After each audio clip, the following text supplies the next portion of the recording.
Una recomendación bastante útil es el poder establecer un contrato entre el grupo y nosotros y nosotras como profesores. Ahora, cuando uno dice contrato suena como algo muy oficial, pero a lo que se refiere es poder establecer las reglas del juego y poder hacerlo de manera colaborativa. Este tipo de contrato, ¿cierto? Viene a establecer los términos de la relación de trabajo entre profesores y estudiantes y también entre, por supuesto, los mismos estudiantes, indicando la expectativa de que todos y todas vamos a poder contribuir y participar activamente de lo que va a suceder. También reconociendo las demandas que requiere el trabajo dramático. Es decir, que no es como un trabajo como cualquier otro, como el que estamos comúnmente acostumbrados en la sala de clases, sino que también involucra el cuerpo, involucra las emociones, es un trabajo generalmente en equipo y por lo tanto requiere de ciertas normas o reglas del juego que son distintas a lo normal de una sala de clase. También intenta este contrato o este trato, este acuerdo, intenta desmitificar que el trabajo dramático va a ser exigente y va a pedir que se hagan cosas que no se quieren hacer. ¿Ya? O sea, también es una forma de asegurarse de que esa participación, si bien todos y todas debemos poner harto de nuestro empeño, digamos, para que funcione, también debe establecer de que no se va a obligar a hacer cosas que no se quieren hacer o para las cuales no se esté preparado o preparada. Y muy importante, la labor de este acuerdo es poder servir como de punto de referencia en caso de que surja algún problema a lo largo de la experiencia. Se puede volver al contrato y entonces poder tratar de resolver en torno a esos acuerdos que se tomaron. Y por supuesto, también sirve siempre como un punto de referencia para dialogar acerca de cómo estamos trabajando y hacer de esa manera una reflexión más metacognitiva. Obviamente este contrato nunca va a ser definitivo, sino que es algo que está en constante producción y revisión. Otra recomendación que a mí me parece bastante útil e importante es el poder generar estrategias de protección hacia el rol. ¿Qué queremos decir con eso? Queremos decir que el asumir un rol, ¿ya? Sea un proceso seguro. Y aquí es importante reiterar quizás esta distinción entre personaje y rol. ¿Ya? En este tipo de trabajo el rol, como les explicaba en algún momento, tiene que ver con una actitud, con entrar en en un cierto marco actitudinal, un cierto marco de comportamiento, de relaciones, eh, una labor dentro de una comunidad también, ¿ya? Entonces, ¿cómo generamos esta protección hacia el rol y evitar de esa forma que se generen estereotipos y que se generen experiencias poco auténticas y por lo mismo poco gratificantes? Primero que nada, se recomienda trabajar con la idea de la segunda dimensión del rol. La segunda dimensión del rol quiere decir que una primera dimensión del rol sería como una dimensión más superficial, ¿ya? Más general. Por ejemplo, un pirata. Pero una segunda dimensión del rol nos complejiza un poquito más ese primer acercamiento al rol. Y entonces ya no es solamente un pirata, sino que es un pirata malhumorado, por ejemplo. O es un pirata que le tiene miedo al agua, por decir algo. Esa adjetivación del rol nos permite eh, darle un poquito más de profundidad y evitar que aparezca el primer estereotipo que todos y todas tenemos integrado, ¿cierto?, dentro de nuestras mentes. Por dar un ejemplo, en el trabajo que hemos realizado, eh, por ejemplo, estos pobladores de este pueblo en Irlanda tenían el adjetivo de que tenían una cierta opinión respecto de esta familia un poco extraña, ¿cierto?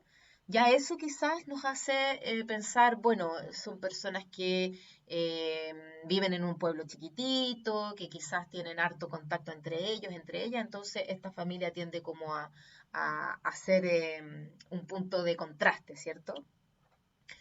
Entonces, de esa forma podemos evitar que aparezca el tiro como esa primera impresión estereotipada.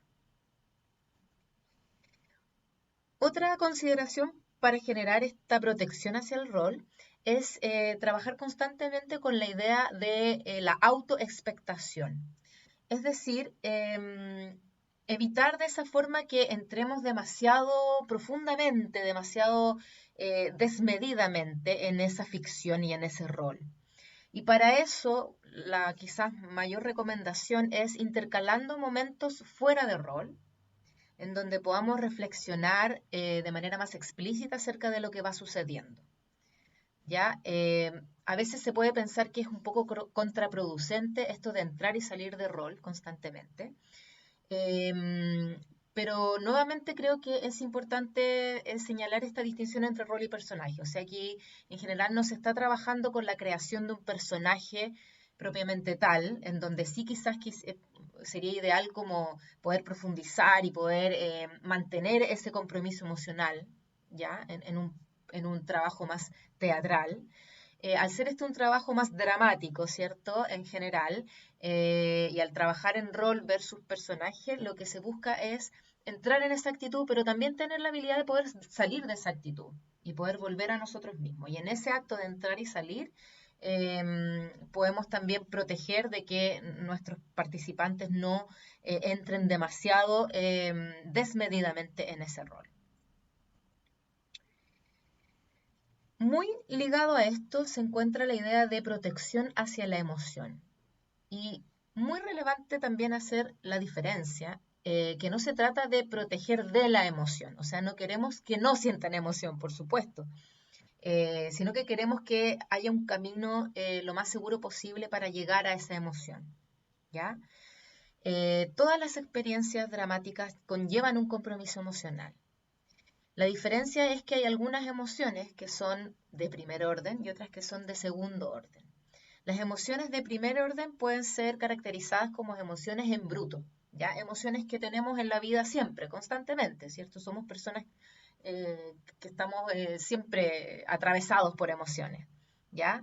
Eh, en el contexto de una clase de educación dramática pueden existir emociones primarias o de primer orden, como por ejemplo vergüenza, como por ejemplo entusiasmo, nervio, ¿cierto? Ánimo de poder entretenerse trabajando juntos, etc. Y por otro lado están las emociones de segundo orden, que son las emociones que aparecen filtradas, ¿cierto? A través de experiencias que tenemos con el arte, sobre todo. Entonces, por ejemplo, cuando vemos una película, por ejemplo, el otro día yo vi Coco y me emocioné muchísimo. Pero la película termina y esa emoción también termina. O sea, yo sé que corresponde a una experiencia con una ficción, ¿cierto? O una experiencia con una creación que no corresponde a la vida real, necesariamente, ¿cierto? Entonces puedo hacer, o no corresponde a mi vida real. Entonces yo puedo hacer ese quiebre y volver a mi vida y no verme deprimida por haber visto Coco. Entonces lo mismo pasa en estas experiencias dramáticas. Podemos tener obviamente al mismo tiempo emociones de primer orden, nervio, entusiasmo, curiosidad, etcétera, y emociones de segundo orden, emociones que nos emergen a partir del rol. Por ejemplo, si yo estoy representando una improvisación en donde mi rol está enojado, yo probablemente en algún punto sienta ese enojo, ¿cierto? Pero con la conciencia de que se trata de una ficción. Entonces, ¿cómo podemos proteger hacia las emociones? Nuevamente es súper importante esto de ir recordando que se trata de un proceso de autoexpectación, es decir, yo estoy haciendo un juego de rol, yo estoy improvisando, pero soy consciente de que es una instancia acotada en donde yo después termino esa instancia y vuelvo a mí. Entonces, nuevamente poder intercalar momentos en rol y momentos fuera de rol. La segunda dimensión del rol también es una forma de proteger hacia la emoción. En este caso, quizás no hacia un desborde emocional, sino que al contrario, también necesitamos guiar a los y las estudiantes para que puedan entrar en la emoción.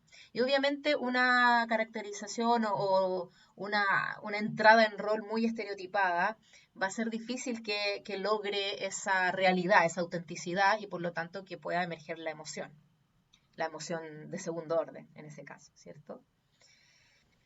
Y esto también es sumamente importante, el poder construir de manera gradual el contexto. A medida que vamos incluyendo la creatividad, la autoría, generando una coautoría con les participantes, entonces por supuesto que ahí va a haber una inversión emocional, por decirlo así, de parte de ellos y ellas, porque hay algo de sí mismo que está incluyéndose en este mundo ficticio. Este mundo ficticio ya no es ajeno, sino que también les pertenece de una u otra forma. Y por lo tanto ahí es mucho más posible que emerja la emoción. Algunas ideas muy generales, recomendaciones que se dan en la literatura, en este caso Fleming, para comenzar, cuando comenzamos este tipo de trabajo. De pronto quizás va a ser necesario, dependiendo siempre del contexto, como hemos visto constantemente, pero si es un contexto en donde existe mucha vergüenza, en donde esta emoción primaria de la vergüenza avasalla, ¿cierto? E impide que surja esta emoción secundaria. En esos contextos se recomienda hacer harto trabajo inicial, de lentamente ir poder desarrollando esa confianza, en el fondo ir poder poniendo en práctica ese contrato o acuerdo de relaciones, ¿cierto? Y que los y las estudiantes o participantes sepan que efectivamente si ellos se ponen en un espacio vulnerable, ¿cierto? Si dan ideas, si interactúan en rol, si se transforman, ¿cierto? Transforman su propia persona, va a ser recibido con el respeto que se merece. Entonces, de pronto ahí es necesario ir generando esa confianza a través de ejercicios más acotados, quizás también juegos, actividades quizás que no impliquen esa inmersión tan profunda como puede llegar a ser un proceso dramático como lo que veíamos con la mujer foca, por ejemplo. También ligado a esto es muy útil cuando uno planifica el poder prever lo que los y las estudiantes o participantes van a decir y cómo van a responder a esas actividades que nosotros estamos proponiendo. Y por otro lado, súper importante también cuando hay trabajo en parejas, es una estrategia útil el poder pedir primero que definan, por ejemplo, quién es A y quién es B, y luego de eso decir qué va a ser A y qué va a ser B, ¿ya? Porque si de pronto decimos ya, uno va a ser la mamá y el otro va a ser el hijo, dependiendo del contexto, a veces se pueden tomar mucho tiempo en decidirlo, cuando necesitamos que sea un poquito más rápido, más ágil, y no es tan importante quién hace qué, ¿ya?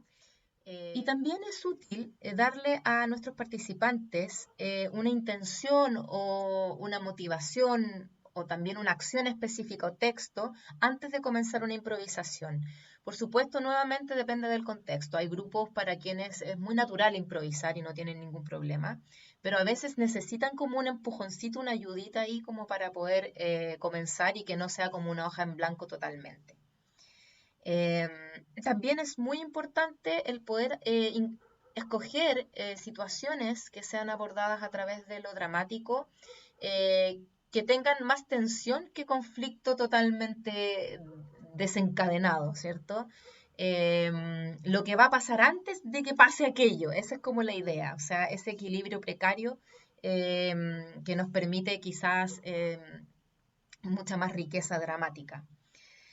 Eh, y esto también, otras recomendaciones bastante técnicas. De pronto, cuando hay reticencia, por ejemplo, a compartir una cierta creación que se ha hecho, es útil decir solamente compartan 30 segundos y incluso por cronómetro se puede hacer y de esa forma se logra que el grupo comparta, pero tampoco o sea,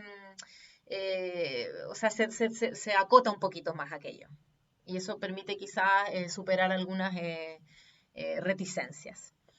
Y también no es necesario que todo el mundo comparta siempre. A veces podemos ver que hubo una pareja, por ejemplo, un grupo que se siente particularmente satisfecho con el trabajo que ha generado y puede ser solamente ellos o ellas quienes compartan. ¿Ya? O sea, tampoco la idea es que entre la obligación lo menos posible en todo este tipo de trabajo, siempre recordando que es un trabajo que está asentado en el juego y que está asentado en la motivación y que si no hay motivación no puede existir.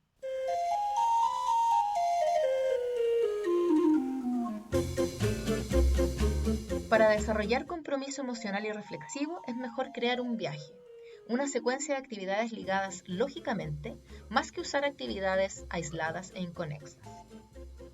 Estar siempre listo o lista para variar lo planeado y responder a la experiencia viva.